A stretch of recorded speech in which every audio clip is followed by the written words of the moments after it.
아멘. 지금도 잘 앉아 계신데 보니까 요쪽하고 맨 끝에는 한 세 분씩 앉으시면 될 것 같고, 요 가운데는 네 분씩 꼭 그렇게 앉으시라는 건 아니지만 그렇게 앉으면 어느 정도 될 것 같습니다. 이게 8자, 9자, 9자, 8자 뭐 이렇게 되는 것 같아요. 그렇게 앉으시면 좋을 것 같습니다. 우리가 계속해서 다윗의 긴 여정을 함께 걸어오고 있습니다.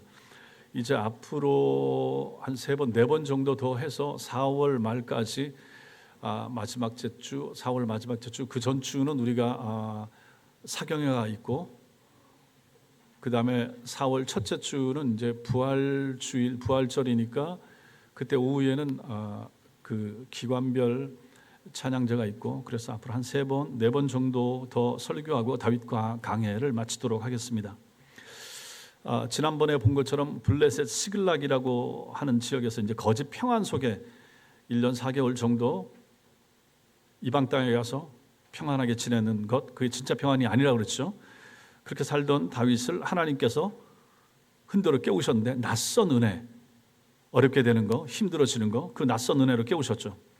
2주 전 부솔 시내에서 다윗은 공평의 원리가 아닌 은혜의 원리를 보여주었죠.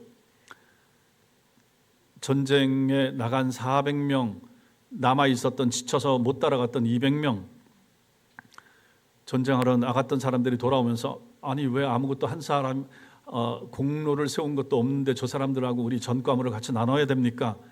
하는 사람들이 있었지만은 다윗은 아니다. 여기 200명, 전쟁하러 갔던 400명 똑같이 나눕시다. 하나님의 은혜를 같이 나눕시다 하고, 그것뿐만 아니라 멀리 있었던 사람들에게까지, 지방에 있는 사람들에게까지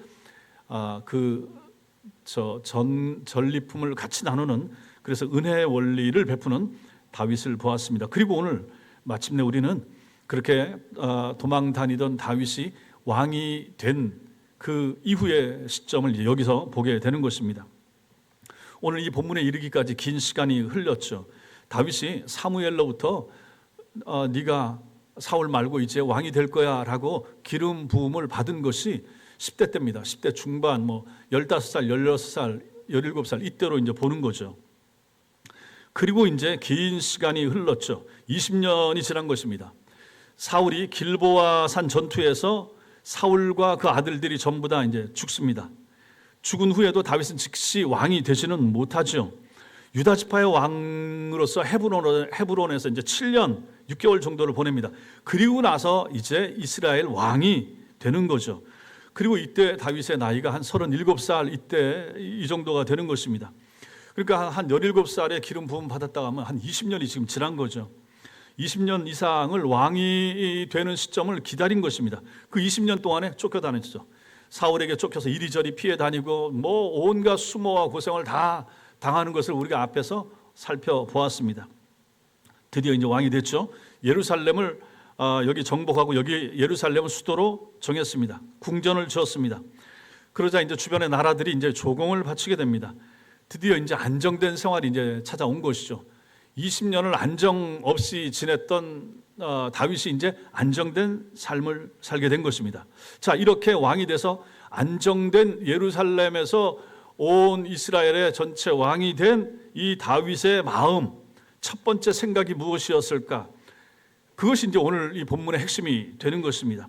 왕이 된 다윗이 제일 먼저 생각한 것이 무엇일까? 오늘 우리 읽었던 내용 중에 보면 이 다윗 마음에 제일 먼저 떠올랐던 생각이 뭡니까?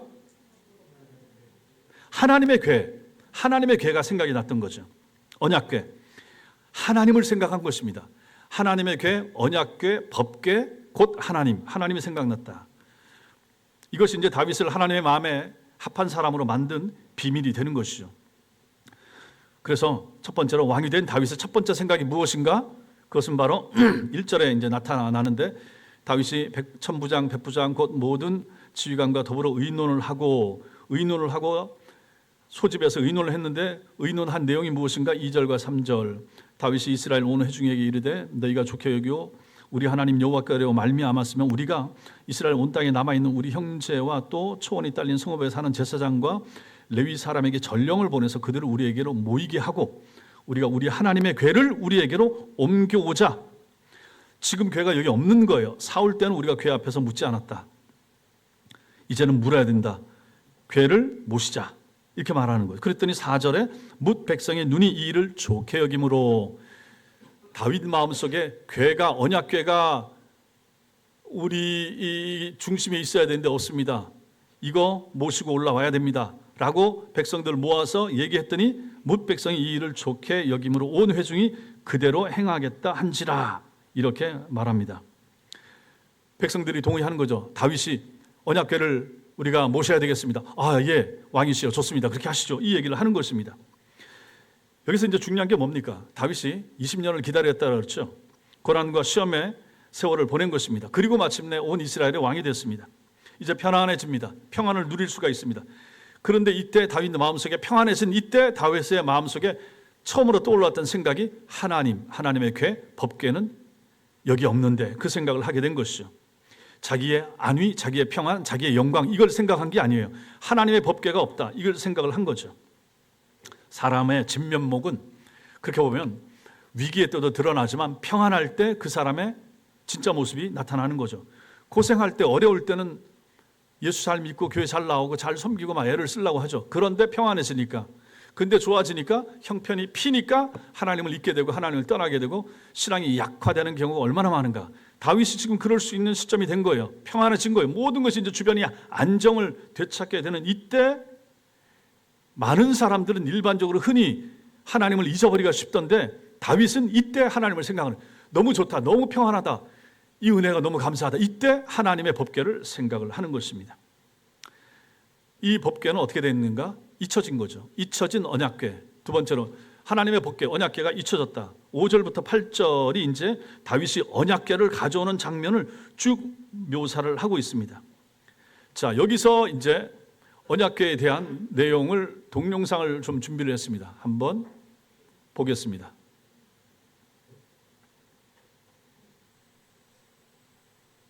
하나님께서 광야 40년 동안에 가나안 땅을 향해 오시면서 하나님과 이스라엘 백성들이 만났던 그 성막은 사실 하나님께서 거룩이 뭔지, 그리고 하나님께 나아가는 그 백성들의 마음은 어떤 거였는지 볼 수 있는 아주 중요한 매개체입니다.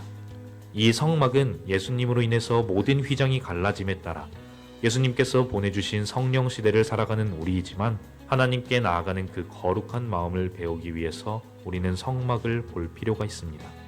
성막은 출애굽기 25장과 26장에 하나님께서 성막을 어떻게 만들지에 대해 그 재료까지 세세하게 가르쳐 주십니다. 그리고 이 모든 재료는 이스라엘 백성들로 하여금 기쁘게 내는 것을 받아서 지으라 명령하시죠. 단 하나뿐인 성소의 문이 있는 동쪽을 기준으로 번제단, 물두멍, 그리고 성막이 있는데, 성막에 들어가게 되면 성소와 지성소가 있습니다. 동쪽인 성막의 입구로 들어와서 예물을 드리게 되는데, 번제단을 기준으로 북쪽에서 예물을 드리는 사람이 가축을 잡습니다. 그렇게 해서 잡게 된 가축의 피를 가져다가 번제단 네 모퉁이에 있는 번제단의 뿔에 피를 묻히고 가축을 번제단 위에다가 올립니다. 그렇게 태우게 되면 그것은 화제로서 하나님 앞에 향기로운 냄새로 드려지는 것이죠. 번제단에서 조금 더 이동하게 되면 그 앞에 물두멍이 있습니다. 물두멍에서는 제사장들이 손이나 발을 씻도록 되어 있습니다. 이때 손이나 발을 씻지 않고 성막 안에 들어가게 되면 제사장은 반드시 죽게 됩니다. 성막 안에 있는 성소를 보면 그 바깥에는 해달 가죽으로 덮여져 있습니다. 그 안에 들어가게 되면 나오는 곳이 바로 성소입니다. 이 성소에는 제사장들만이 들어올 수 있습니다. 제사장들이 들어오면 입구인 동쪽을 기준으로 서쪽인 지성소 앞에는 분향단이 있습니다. 이 분향단에는 지정된 향을 섞어서 만든 것을 태움으로써 거룩한 향기를 냅니다. 성소에서 북쪽에 보이는 것이 바로 떡상입니다. 떡상은 하나님 앞에 떡을 차려서 놓는 것을 말하는데, 12장의 진설병을 2줄로 6장씩 쌓아 놓습니다. 그리고 성소의 남쪽에는 살구나무 꽃 모양을 한 등잔대가 있습니다.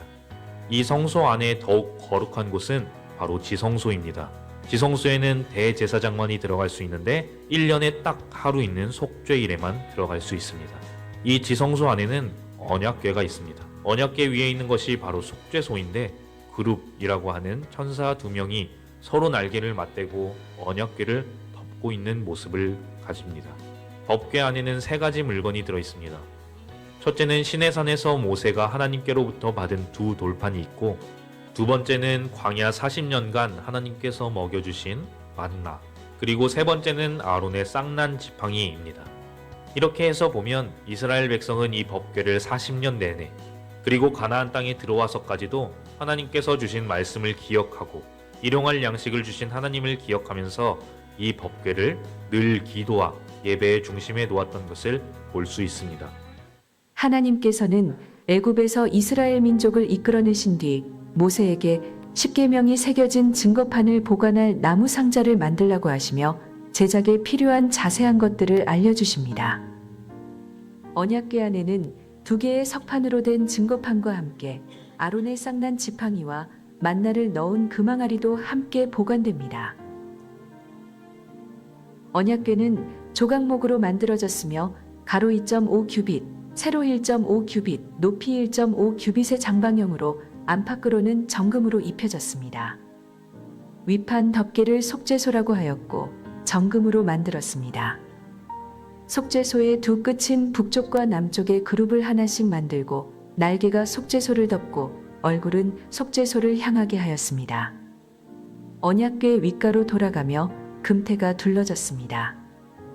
또한 금으로 된 4개의 고리가 달렸고 이동 중에는 이 고리에 장대를 끼워 언약궤를 운반하게 하였습니다. 언약궤는 법궤, 증거의 궤, 이스라엘 하나님의 궤 또는 주 여호와의 궤라고도 불렸습니다. 이스라엘 민족이 가나안에 정착하기 전까지 언약궤는 이동 중에는 레위 지파의 제사장들에 의해서만 운반되었으며 진을 치고 있을 때에는 성막의 지성소에 보관되었습니다. 이스라엘 민족이 40년의 광야 생활 후 약속의 땅 앞에서 요단강을 건널 때 하나님의 지시대로 언약궤를 맨 제사장들을 앞세웠으며 그들의 발이 요단강 물가에 잠겼을 때 곧 위에서부터 흘러내리던 물이 그쳤습니다. 요단강을 건넌 후 언약궤는 길갈에서 여리고로 이동됩니다. 이곳에서 이스라엘 민족이 하나님의 지시대로 언약궤와 함께 하루에 한 번씩 6일간 여리고성을 돌았고 7일째 되는 날에 성을 7번 돌고 크게 외쳤을 때 성이 무너졌습니다. 그 후 언약궤는 실로로 이동되어 그곳에 보관됩니다. 엘리가 이스라엘 사사로 있은 지 40년 되던 해에 이스라엘이 블레셋에게 패하여 언약궤를 실로에서 에베네셀로 가져왔으나 블레셋과의 아벡 전투에서 크게 패하여 블레셋에게 언약궤를 빼앗겼습니다. 블레셋은 빼앗은 언약궤를 에베네셀에서 아스돗으로 옮겨 그들의 신인 다곤의 곁에 두었습니다. 블레셋 다곤의 신당에서 다곤은 언약궤 앞에 엎드러져 부서지고 또한 재앙이 아스돗과 그 지경에 내려 독종이 퍼지게 되자 블레셋은 언약궤를 아스돗에서 가드로 옮겨놓습니다. 그러나 가드에서도 독종의 재앙이 멈추지 않았습니다. 이에 블레셋은 다시 언약궤를 에그론으로 보냈습니다. 언약궤가 블레셋에 있은 지 7개월 후에 블레셋은 새 수레를 만들어 그 위에 언약궤와 속건제 드릴 금보물을 담은 상자와 함께 이스라엘의 땅 벳세메스로 보냅니다. 벳세메스 사람들이 언약궤를 들여다본 고로 5만 70명이 죽었습니다. 다시 언약궤는 벳세메스에서 기럇여아림으로 옮겨져 아비나답의 집에 20년간 보관됩니다. 다윗이 왕이 된 후에 언약궤를 아비나답의 집에서 예루살렘으로 옮기려 했으나 운반하던 중에 우사가 언약궤를 만짐으로 죽자 다윗성으로 옮기지 않고 오베데돔의 집에 보관하였다가 3개월 후에 예루살렘으로 옮깁니다. 솔로몬 때에 예루살렘 성전이 만들어지고 언약궤는 성전 내의 지성소에 보관되었습니다. 이때 궤 안에는 두 돌판 외에 아무것도 없다고 기록된 것으로 보아 이전에 아론의 쌍난 지팡이와 만나 항아리는 유실된 것으로 보입니다. 이후 남유다 14대 왕 므낫세가 자신이 새긴 아세라 목상과 언약궤를 바꾸어 놓았습니다. 후에 그의 손자인 16대 왕 요시야가 이를 원상 복귀시킵니다. 바벨론에 의해 BC 587년 예루살렘 성전이 파괴된 이후에는 언약궤가 어떻게 되었는지에 대한 기록이 남아있지 않습니다.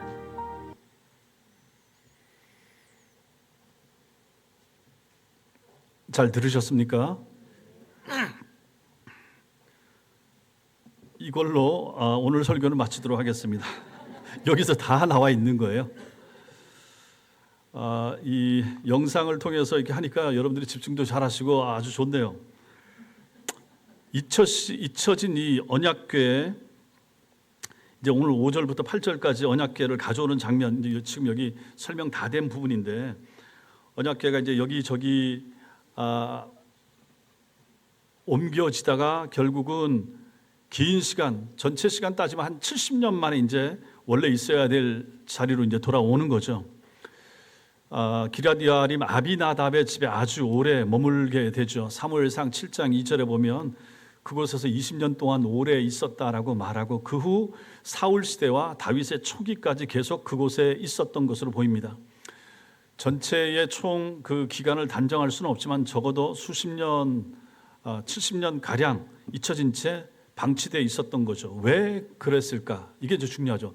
왜 이 귀중한 하나님의 법궤, 하나님께서 시내산에서 그 양식을 가르쳐주고 만들라고 하고, 성소와 지성소, 지금 히브리서 설교 주일 평일날 밤에 하면서도 계속 그 말씀을 드렸고, 제일 중요한 것이 지성소고, 지성소 안에 법궤, 언약궤, 하나님의 말씀의 궤가 있고, 그 말씀의 궤 안에 세 가지가 있다고 했는데 뭐가 있다고 그랬죠?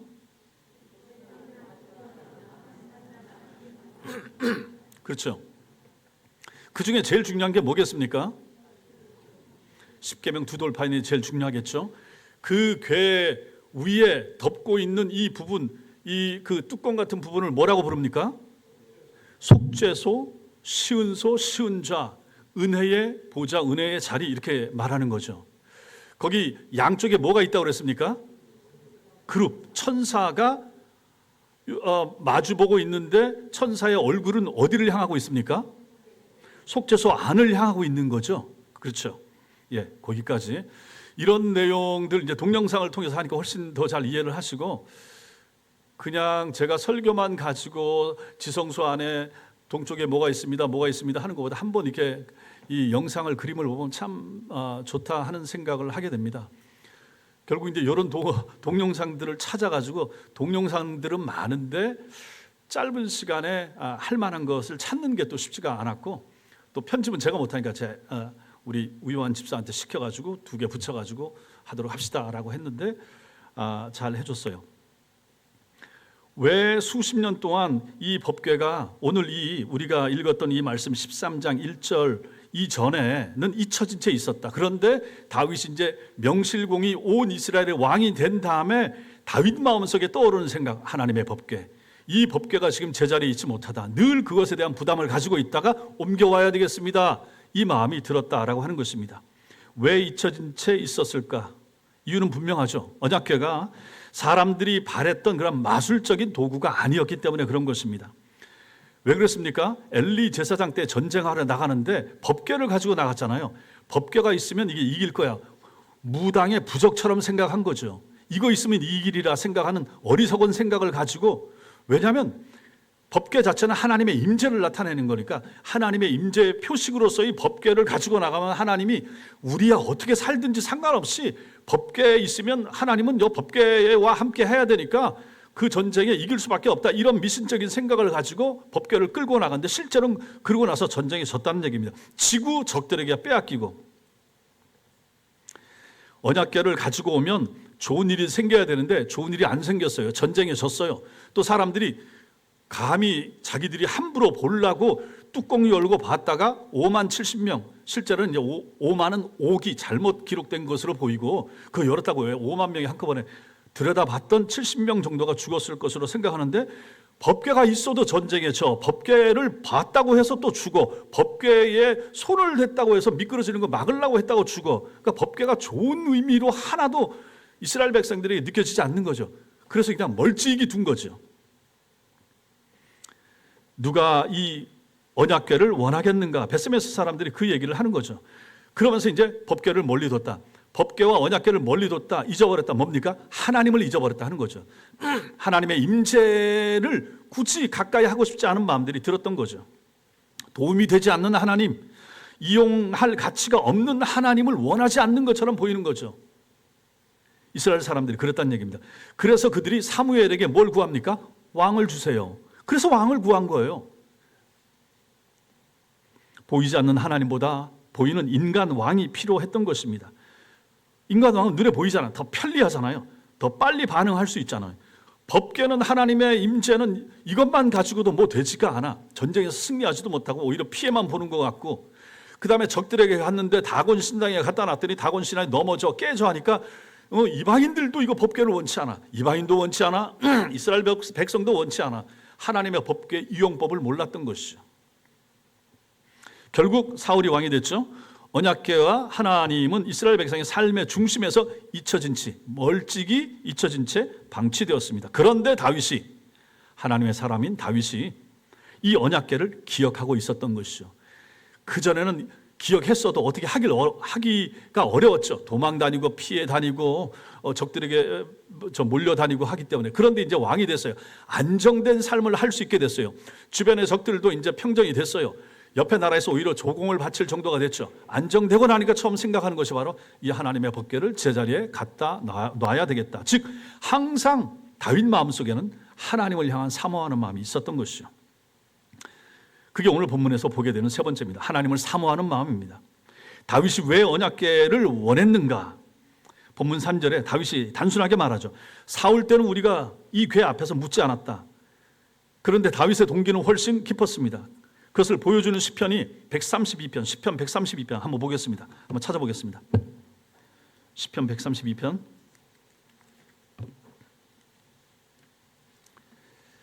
1절부터 5절까지 구약성경 900페이지 시편 132편 1절에서 5절 읽겠습니다. 시작. 여호와여 다윗을 위하여 그의 모든 겸손을 기억하소서. 그가 여호와께 맹세하며 야곱의 전능자에게 서원하기를 내가 내 장막집에 들어가지 아니하며 내 침상에 오르지 아니하고 내 눈으로 잠들게 하지 아니하며 내 눈꺼풀로 졸게 하지 아니하기를 여호와의 처소 곧 야곱의 전능자의 성막을 발견하기까지 하리라 하였나이다. 이게 무슨 말입니까? 다윗이 맹세하는데 여호와의 처소를 발견하기까지는 내가 내 장막에 들어가 편하게 자지 못하겠습니다. 이렇게 말하는데 이게 뭡니까? 언약궤를 둘 장소에 제대로 언약궤가 있어야 내가 비로소 다리 뻗고 잘 수 있겠습니다. 이 얘기를 하는 거예요. 다윗이 20년 이상을 기다려서 왕이 됐죠. 말할 수 없는 고생을 한 다음에 왕이 된 거죠. 이제 편안해질 수 있습니다. 그런데 다윗의 마음속에는 거부할 수 없는 부담이 하나 있었으니 그게 바로 하나님에 대한 부담이었다. 모두에게 버림받고 모두의 기억에서 잊혀진 언약궤를 다시 찾아서 제자리에 갖다 놓고 싶은 마음, 그것이 바로 다윗 마음에 있었다 하는 것입니다. 왜 다윗이 이런 마음을 품었을까? 다른 사람 그 당시 아무도 이런 마음을 안 품었는데 왜 다윗은 이 마음을 품었을까? 이게 이제 132편 7절에 우리가 그의 계신 곳으로 들어가서 그의 발등상 앞에서 엎드려 예배하리이다 이렇게 나오죠. 다윗은 하나님을 예배하고 싶었던 것입니다. 왕이신 하나님을 예배하고 그분을 높이고 싶은 마음이 다윗에게 있었던 것이죠. 다윗은 하나님과 함께하기를 원했습니다. 하나님 곁에서 하나님을 평생 예배하면서 살기를 원했던 마음이 다윗에게 있었던 것이죠. 다윗이 실수도 하고 잘못도 했지만 어렸을 때부터 목동으로 하나님 앞에서 부름받아서 아버지 양떼를 치면서도 항상 하나님을 기억했죠. 하나님을 노래했죠. 하나님을 배웠죠. 수금으로 하나님을 찬양했죠. 이러한 마음, 이러한 본질적인 하나님을 향한 뜨거운 마음과 열정, 사모하는 마음이 사라지지 않았어요. 중간에 한번 잘못하고 왕돼서 실수하기도 했었어도 근본적으로 다윗 마음에서 이게 사라진 적이 없다 하는 것입니다. 지금 여기도 그런 다윗의 모습을 보여주는 거죠. 다윗에게 언약궤는 단순히 나무 상자가 아니었습니다. 언약궤는 하나님의 임재입니다. 하나님의 임재의 상징입니다. 다른 말로 하면 언약궤는 복음입니다. 복음 자체인 거죠. 다윗에게 있어서. 언약궤 안에 아까 말씀드렸죠. 십계명 돌판, 아론의 지팡이, 만나, 항아리가 있다. 그 중에 제일 중요한 거 십계명 돌판이다. 십계명 돌판이 우리에게 알려주는 것이 무엇입니까? 이거 하면 안 돼, 이거 해. 십계명 10가지. 그거 하면 죄가 돼, 안 하면 죄가 돼. 율법은 우리에게 죄를 알려주고 죄를 보여주고 죄 짓지 말라고 알려주는 거잖아요. 죄를 증거하는 것이 바로 율법입니다. 그런데 그 만나의 그 십계명 두 돌판이 들어있는 이 법궤 위에 덮고 있는 것이 뭐라고 그랬습니까? 그게 속죄소라고 부른다 그래요. 속죄소. 그 뚜껑을 가지고 속죄소, 시은소, 속죄소. 대제사장이 1년에 한 번 희생제물의 피를 가지고 지성소에 들어가고, 지성소에 들어가서 이 피를 이 속죄소에 뿌리는 거죠. 속죄소에 이걸 뿌리는 거예요. 이것이 무엇을 보여줍니까? 우리를 정죄하는 것은 율법이죠. 율법, 십계명 두 돌판, 율법이 우리를 정죄하죠. 이것이 언약궤 안에 있지만 그것을 덮는 것은 뭐가 덮는가? 피가 덮는다. 그래서 거기가 시은소, 시은좌가 되는 거죠. 피가 덮는 거죠. 이것을 가지고 두 천사가 내려다보는 거죠. 그리스도의 피, 이 피는 결국 그리스도의 피를 상징하는 거죠. 이 피가 무엇인가? 이게 바로 복음입니다. 복음이 이거예요. 율법의 저주에서 우리에게 자유를 얻게 하고 저주 대신 하나님의 은혜를 베푸는 것이 무엇인가? 예수 그리스도의 피뿌림, 예수 그리스도의 피, 이걸 보여주는 거죠. 그래서 이 법궤 자체가 또 여기에 대제사장이 들어와서 피를 뿌리는 이 퍼포먼스, 이 행위 자체가 바로 우리한테 복음을 보여주는 거죠. 율법은 우리의 죄를 알려주는데 이 죄를 덮고 이 죄를 해결해 주는 것은 천사 둘이 내려다보면서 해결해 주는 것은 예수 그리스도의 피밖에 없다 하는 것을 우리에게 알려주는 거죠. 그래서 이 자체가 복음이 된다 하는 것입니다. 다윗에게 언약궤는 그렇게 해서 복음 자체가 됐던 것입니다. 십자가 은혜, 하나님 자신, 이것을 늘 사모했던 사람이 다윗입니다. 다윗은 하나님을 이용하려 하지 않았습니다. 다윗에게 하나님은 언제든지 왕이었습니다. 왕. 자기가 온갖 고생과 역경을 거쳐야 했을 때도 하나님은 다윗에게 언제든지 다윗 마음속에 진짜 왕, 영원한 왕은 하나님 한 분밖에 없었던 것이죠. 다윗이 이제 진짜 명실공히 온 이스라엘의 왕이 되었을 때도 하나님은 여전히 다윗 마음속에 진짜 왕은 여호와 하나님밖에 없습니다. 이 마음을 다윗은 가지고 있었던 것이죠. 다윗에게 있어서 그래서 기도는 무엇을 구하기 위한 비상통화, 비상전화가 아니었습니다. 다윗에게 있어서 기도는 항상 하나님과 교통하는 특권이었고 하나님을 예배하고 하나님을 영화롭게 하는 수단이었던 것입니다. 다윗 마음속에 항상 그것이 있었습니다. 그것이 우리 시편 속에 절반 가까이나 다윗의 시로 잘 녹아 있는 거죠. 당대의 모든 사람들의 기억 속에서 잊혀졌어도 다윗의 마음속에 언약궤는 언제나 살아있었고 그의 마음속에 부담으로 자리 잡고 있었던 거죠. 언제나 저 법궤를 제자리에 갖다 놔야 될 텐데 그 마음이 늘 있었다 하는 것입니다. 그리고 하나님께서 그러한 그를 보시고 하나님께서 그를 높이시고 그에게 안정과 평안을 허락하셨을 때 그는 마음속에 품고 있었던 그 부담이었던 법궤를 제자리에 갖다 놓으려고 했던 것입니다. 그래서 오늘 말씀 역대상 13장 6절에 보시면 다윗이 온 이스라엘을 거느리고 바알라 곧 유다에 속한 기럇 여아림에 올라가서 여호와 하나님의 궤를 메우려 하니 이는 여호와께서 두 그룹 사이에 계심으로 그러한 이름으로 일컬음을 받았더라. 이렇게 이제 말씀을 하시는 거죠. 지금 다윗이 있는 곳에서 고작 12km 정도 떨어진 곳에 한 30리 정도 떨어진 곳에 있는 작은 상자인 법궤를 모셔오기 위하여 이제 다윗이 일을 하는 것을 오늘 말씀이 보여주는 것입니다. 그러면서 사람을 동원하는데 얼마를 동원하는가? 예전에 그 법궤를 모셔오려고 하다가 잘못 모셔와가지고 레위 지파 사람들이 어깨에 메고 와야 되는데 수레에다 싣고 함부로 하다가 아사가 손대고 죽고 하는 그 일을 경험을 하고 나서 이제 정신을 바짝 차리는 거죠. 율법대로 옮기려고 하고 옮기고 있는 거죠. 그러면서 여기 보면 뒤에 보면 이제 다윗이 사람을 데리고 가는데 3만 명이나 되는 사람을 잘 고르고 뽑아서 세웁니다. 그렇게 해서 그 사모하는 마음으로 법궤를 가지고 올라오는 내용이 이제 그 뒤에 나오게 되는 거죠. 이것이 바로 다윗의 마음이었던 것입니다. 성도 여러분, 오늘 우리는 짧은 시간에 왕이 된 다윗의 마음속에 있었던 첫 번째 생각을 봅니다. 그것은 무엇인가? 자기 영광, 자기 안위, 자기의 권력 아니었습니다. 다윗 마음속에 있었던 것은 하나님이었습니다. 모두가 잊어버린 언약궤, 모두가 방치한 하나님의 임재를 끝까지 사모했던 사람이 다윗입니다. 그런 마음이 다윗 마음에 있었던 것이죠. 여러분 혹시 최근에 영화 보신 거 있습니까? 뭘로 보셨습니까? 왕사람 보셨습니까? 왕사람 본 사람 손 한번 들어보시죠. 좀 문화생활 하면서 사세요. 1,400만이 넘게 봤다고 하더라고요. 저도 지난주에 제 아내랑 같이 가서 봤습니다. 제목이 왕과 사는 남자. 이 설교 준비하다가 그게 생각이 났습니다. 왕과 사는 남자. 그 영화 속 영월 지방의 한 평범한 촌장은, 스포 아닙니다, 왕위를 잃고 유배된 어린 단종과 함께 몇 달을 살게 되죠. 처음에 이 촌장이 하는 일은 그 유배된 어린 단종을 감시하는 일이었습니다. 그리고 밥 같은 거 먹을 거 챙겨다 주는 일을 했죠. 왕과 그 어린 단종과 함께 사는 동안 이 촌장의 마음이 바뀌게 됩니다. 삶 전체가 바뀌게 되는 거죠. 그 어린 왕의 아픔을 느끼게 되는 거죠. 옆에 있으면서. 그리고 왕의 처지를 함께 나눕니다. 결국 왕을 진심으로 섬기게 되죠. 그 영화에서 마지막 이 사람이 결국 왕을, 이 단종을 죽이게 됩니다.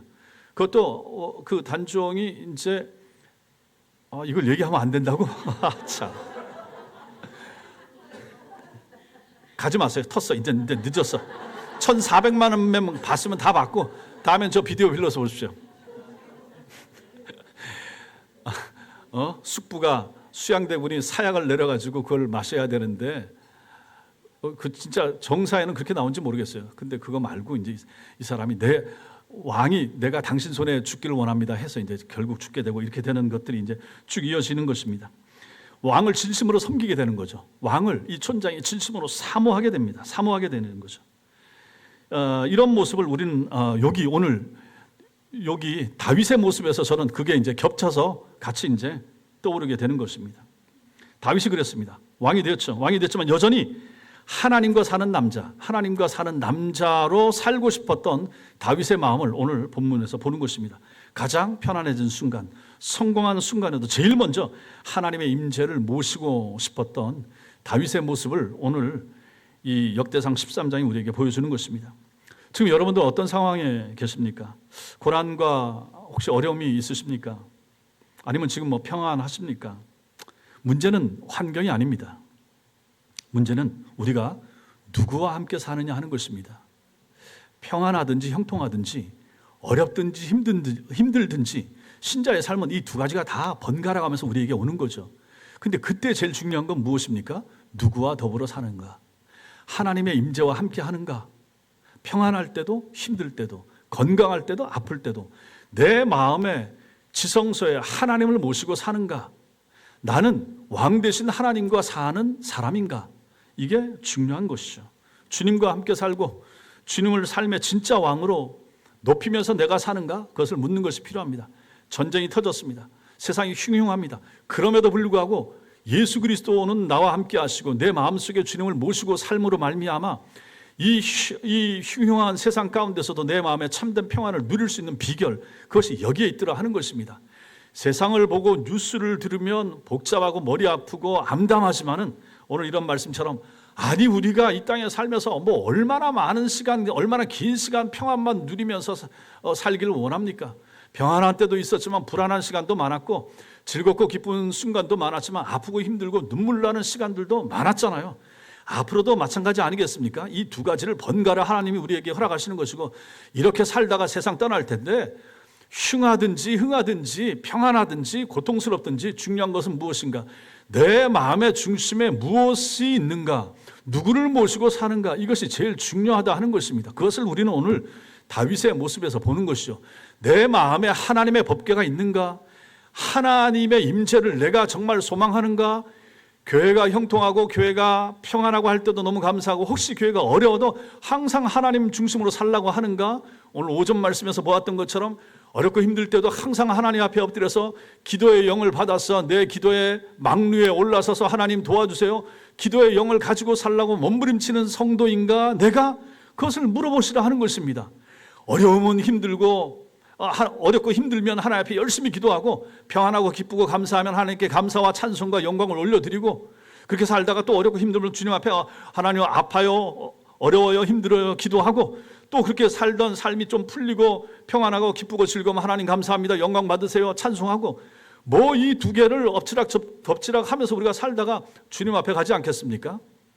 결국은 왕과 사는 사람, 왕과 사는 남자, 왕과 사는 하나님의 백성들, 왕 대신 여호와를 마음에 모시고 살아가는 하나님의 백성이 되는 것이 제일 중요하다 하는 것을 오늘 말씀이 우리에게 알려주고 있는 것입니다. 고난주간과 부활주의를 앞두고 여러분과 저도 결단하십시오. 날마다 주님과 더불어 살겠다. 주님 말씀 읽으면서 살고 하나님 앞에 기도 열심히 하면서 살고 내 형편을 날마다 주님 앞에 아뢰면서 사는 신자가 되어야 되겠다. 그런 마음을 품는 것이 필요하고 나와 우리 가족들이 하나님을 잘 믿었으면 좋겠다. 하나님 도와주세요. 우리 가족들이 예배하는 가족 되게 해주세요. 우리 가족이 같이 교회 와서 하나님 앞에 앉아서 같이 예배할 수 있는 그런 복된 날이 오게 해주세요. 그런 마음 가지고 살고 그렇게 기도하면서 살고 그런 결단, 삶의 모든 결정의 순간에 이 선택이 하나님 앞에 바른 선택인가? 이 선택이, 이 결정이 하나님을 왕으로 모시는 나의 결정인가 하는 것을 물으면서 사는 것이 필요하고 중요하다는 것을 오늘 말씀에서 보는 것입니다. 이러한 삶을 살았던 다윗을 그래서 하나님께서 내 마음에 합한 사람 다윗 이렇게 하나님이 인정을 해 주셨던 것입니다. 주님과 함께 사는 삶, 그것이 진짜 성공이고 진짜 행복이며 우리 인생의 가장 아름다운 흥행 기록이 될 것입니다. 그런 은혜가 여러분과 저에게 있기를 주님의 이름으로 축원합니다.